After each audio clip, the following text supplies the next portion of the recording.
नाज़रीन, अस्सलामुअलैकुम। आप देख रहे हैं टेक लिंक उर्दू और आज हम बात करेंगे खला और कायनात की 2026 की नई और हैरान कुन मालूमात के बारे में। 2026 में साइंसदानों ने ये दरियाफ्त किया है कि हमारी कायनात सिर्फ फैल नहीं रही, बल्कि इसकी रफ्तार पहले से कहीं ज़्यादा तेज़ हो चुकी है। इस तेज़ रफ्तार फैलाव की वजह एक पुरअसरार ताकत है, जिसे डार्क एनर्जी कहा जाता है।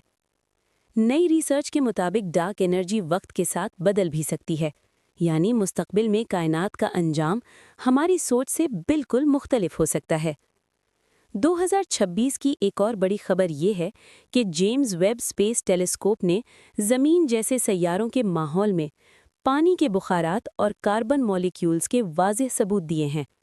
ये दरियाफ्त इस बात की तरफ इशारा करती है कि खला में ज़िंदगी के इम्कानात पहले से कहीं ज़्यादा हैं।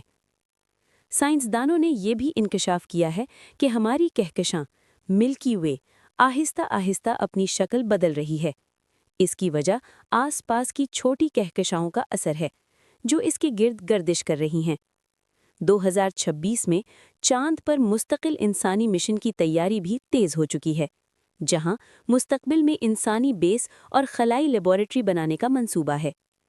एक और हैरानकुन बात यह है कि अब साइंसदान ये मानने लगे हैं कि कायनात में सिर्फ एक नहीं बल्कि कई मुतवाज़ी कायनातें भी हो सकती हैं। तो दोस्तों, खला अब सिर्फ सितारों का नाम नहीं, बल्कि ये मुस्तकबिल की टेक्नोलॉजी और इंसानी तरक्की का दरवाज़ा बन चुका है। अगर आपको ऐसी मज़ीद मालूमाती वीडियोज़ पसंद हैं, तो चैनल टेक लिंक उर्दू को सब्सक्राइब करें और वीडियो को लाइक ज़रूर करें। अल्लाह हाफ़िज़।